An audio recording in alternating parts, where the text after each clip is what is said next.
Hi there, it's Mare. This is the Junky Journaling Series, video 1. Tried to video it a couple of times, but having technical issues. So I hope this turns out really well, and we're going to have some fun with this project. If you haven't done so already, hit that subscribe button, give me a thumbs up and comment, but be sure to hit that notification bell so you don't miss out on any future videos. We're going to have some fun today. We're going to work on the cover. We're going to work on the pages. I will put timestamps in the description box. That way you can jump to different things. I am making things ahead. That way you don't have to watch me doing little tedious things so we don't waste time. You work at your own pace. You come up with your own theme. I'm hoping this inspires you and you get your creative juices flowing. So I asked you guys to get a bunch of junkling, that's a good word, junkling. Asked you guys to get some junk together that you have around the house. We're going to try to use as much product as we can as far as recycled, stuff, boxes and liners and papers and stuff like that. But we're also going to use some coffee dyed paper, book pages that are not particularly old. You can use anything like that. We're going to try to keep it low cost in all product and beginner level. Also going to not do any machine stitching and using of digitals and things like that. Anything that would be, a different, a little higher up in the level. So let me show you what we have so far, or what I have so far. So you get your box, whatever you want to use. You want to use a cracker box? Do you want to use, if you want to use a cereal box, whatever you have, just cut off the ends. Keep one of the ends for a spine. Okay, I'm going to put that aside. I'm not using this particular one. I'll show you what I came up with. I support my spine with Tyvek. If you have a used post office envelope they use the same material in some of their envelopes. There's that fibers in it, very hard to tear. You can still puncture through it to put your signatures in. But if you don't have that, you can just use paper, you can use material if you want to support it. We are going to be building upon this with just paper. So if you've got a box that looks pretty sturdy and you don't need to support it, then that's fine too. You do you. And this is just a waffle box. I have just tore out a piece. I get my Tyvek. Just real quick, I will put the link in the description box. If you do want to purchase Tyvek for your journals, for your journal making, I just buy these by the pack and they're just sheets of it. Okay, so I've just added it on there to show you what I do as far as supporting the spine. We're going to cover the front and the inside, or that's what you're going to do. That is your job to do right now for this video, is just to put a base on. You can use like this. You can open up a paper bag, use that, a used paper bag, used envelope, whatever you like for the base. I don't know what your theme is going to be. Mine, I started out thinking I was going to do a super grungy one. I'm not doing that because I'm already working on a grungy one for a different project. I'm going to do slight grunge, but I'm going to do a spring theme. And I'll show you what I chose for the focal point and, a little while later. So put your base coat on, cover up that, whatever you want to use. Book page, even dictionary page. You can use music paper, whatever you have. So this is what I was originally going to use. It's a cracker box. It came up a little bit short for me. I'll use this on a different project. It has a nice wide spine, so it's really good when you're using junk from around the house and different things, because that tends to be a lot thicker. I heavily embellished, so having a wider spine is helps with that, because your pages are going to get pretty wide. All my books end up chunky anyway, because I just can't stop embellishing. Okay, let me show you. So this is just an example of some pages that this is going to be my second signature. I have 2 signatures going into my book. You guys get any book pages together. So I just tore this out of an old book, or a book that I have that I use for my journals. So So grab a magazine page or a book and just take it, fold it where you want it. Now you can fold it, meaning you can fold it here and have this larger flap on the other side. That's fine too. I've done books like that as well, but I'll show you what I have for this project. I have reinforced the spine. This is just something I do. You do not need to do that. The only thing that I advise is that you do this on any brittle or old paper that you use, or overworked, meaning if I've coffee dyed something super heavy, maybe even coffee dyed it a couple of times, you're gonna break down on that paper a little bit. I'm just advising you do whatever you wanna do, but I'm just advising that you give it a little extra support. Now I've used paper, fabric here, and there's paper here. You can use tape, masking tape, whatever you like. So here's just different fabric pieces. This has a pocket. It's a paper bag that I've just cut off the end. On the one side, left this opening and folded it in the center with the reinforcement. Here's just a liner to a cracker box. It had a little hole in it, so I just added a couple of scraps of paper here. We are going to be using scraps of paper and scraps of fabric in the future videos. And here I've just added little pieces. I think it gives an extra element. I tend to not glue them down all flat. And let me show you this, because go ahead and grab some masking tapes or different tapes that you have in your stash or in your house. This is probably the most common, this color, but I like adding pages and different things like that to our books by using the tape method.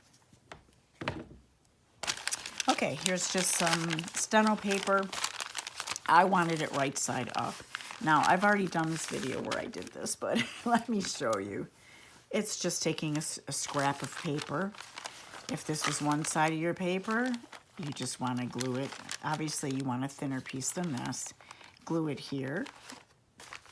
And you glue a page on this side. And you leave a small gap. So you're just going to use your Fabri-Tac or white glue, whatever you have. Use what you have. Keep a little gap in there. Glue that down. And then for some, I've pulled more fabric or put a piece on the top as well. So that's what I did. Let me move that. And you can use just different things, different pieces of material. Coffee dyed paper, old ledger book page, another sheet of coffee dyed paper, reinforced in the spine again, book page, and this is an Edith Holden book page, and I liked that for my center signature, or center of the signature. So that's about 9 pages that I have folded over. Again, we're going to be adding lots of other areas to journal in with flips and booklets and stuff like that, so that's not concerning to me. Let me show you the first signature. So get your pages together. Again, I've just put 2 pieces. They don't even have to be the same size. And I glued them down to a strip of fabric and put a strip on top. So that is my first page, which I'm going to be decorating. I think the first page when you open up a journal is super important. And then I've used a clear cereal box liner for this, and I will just show you in a minute what I did or how I did this. And I like how it's clear and you can see through to the other page. It's just a visual element. I used this book page, and I chose one that went well with the theme that I'm going with. Thin piece of paper that I've reinforced, old computer paper, another book page that needs more inking, looks like, an index card, just one of those wider ones, avocado dyed paper, and an eco-dyed piece of cardstock. I tend to use a thicker piece of paper in the center of my signatures. So that's what I have. Let me show you how I did this real quick. It's really just the same as when we were, well, when I was a child and we did the two pieces of wax paper with the leaves. Same idea, but I will show you real quick just what I did. I put a towel down. I put my iron with no steam. And I just took this one, I put a little coffee dye on it and just got just little dribbles of coffee dye on it. So this, I just cut my piece of liner wide open. It doesn't matter if it's not perfect on the sides. And I turned it this way, and I went, all right, this is where my center is going to be. So in this, you know, you can put pieces of paper down. You can put leaves down. I wouldn't do them too thick. This is a very thin piece of paper, and of course these doilies are very thin. Just put what you like in this, depending on what your theme is, or if you just want it for a visual, just colorful pieces of scrap of magazine or book page. And I put that down so it's resting on the towel. And I put a piece of parchment paper here. I put a piece of regular paper here with an additional piece of parchment paper. Press it with your iron, give it a few seconds, a few beats before you look at it, because you don't want want it to stick at all. So I just kept peeking at it to make sure that it was sealed to the way I wanted it. And when it had cooled, let me move this. When it had cooled, I just folded it again like this. Put a strip of fabric in the center because, you know, this could tear pretty easily. And then I just went around and folded the edge just here on this end and just on this end. And I just did a running stitch, just a regular stitch with some embroidery floss, and just left the end hanging off. That's all that is, and I hope that helps. And if you wanted to add that to your journal, that is how. Okay, so let me show you what I have. So this is what I did, coffee dyed paper, and I just did it inside of a just paper bag. I don't mind the lines and the texture. I'm going to build layers on this. So when you put your base down, you know, just remember you're probably going to put pockets or other pieces of paper on it to build up those layers. I've just marked it. I'm going to do 2 signatures as I showed you the 2 signatures. I did some coffee dyeing of this paper that I was going to use, and I just added salt. So I dipped it in the coffee dye, put it on my cookie sheet, and I just put some table salt on it, and it leaves those wonderful white marks on there, and I just love that look. So hopefully I won't be covering up all of that. So let me show you what I have for my light grunge spring cover. Now this is just what I have so far. I'm going to be, like I said, adding some layers on this. I will probably put a piece of muslin down. I may use a piece of that cereal box. I will show you my cover in the next video, but this is my focal point. This is from a Tasha Tudor book that I have. She's one of my favorite illustrators, and just a natural fibrous kind of paper there, just from a scrap. Use some creepy cloth, but you can use cheesecloth, whatever you like as far as your layers go. So I'm just going to build that up. I'm probably going to put some foam strips underneath. I do like a lot of dimension. So like I said, another layer will probably go under here. So this is one of the pieces that I started on just to show you. So you're going to need a paper towel roll here. And all I did, we're going to make these little, and hopefully you can use them anywhere in your journal. And you can glue or staple the bottom. I glued this. Now, I didn't use just Fabri-Tac or anything. For stuff like this, and for my, when I do mold work, I use Titebond. And it's a wood glue, but, you know, I like using things that aren't necessarily made for, you know, what you're using with. I just know it's a quick, it's water resistant, and it's a quick set time. It does come out yellow. So let's see, this is dried. It's true, you know, it dried fairly clear. I do use it for some really strong things. I also use heavy gel medium. But you use whatever glue you have around your house, or you can staple it because you can always cover it with a piece of trim. So that's all I did, was put that, and it's going to be like a little planter. And we're going to put a little string over here. And just put that here. I saw these on Pinterest, but then also a channel that I watch, that is, I think, kind of shabby, I believe. She was doing these little pockets too, so I want to give credit for that. But I did see them on Pinterest as well. So I'm going to do something like that and then just add things to it. And we'll make these. I'm going to use some stamps and some gesso. If you do not have gesso, I have. Now this is what I used to make way back when. But if you can do, if you want to do a screenshot, that is the recipe for just some homemade gesso.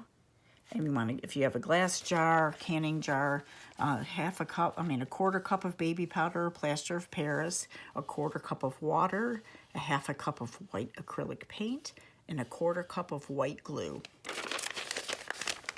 So this is your decision if you don't have gesso and you want to use gesso, because I will be using it in this journal and in further videos. It's in a glass jar. You mix the water with the powder. You add paint, you mix again, you add your glue, and you mix a final time, making sure everything is mixed well and in an airtight container.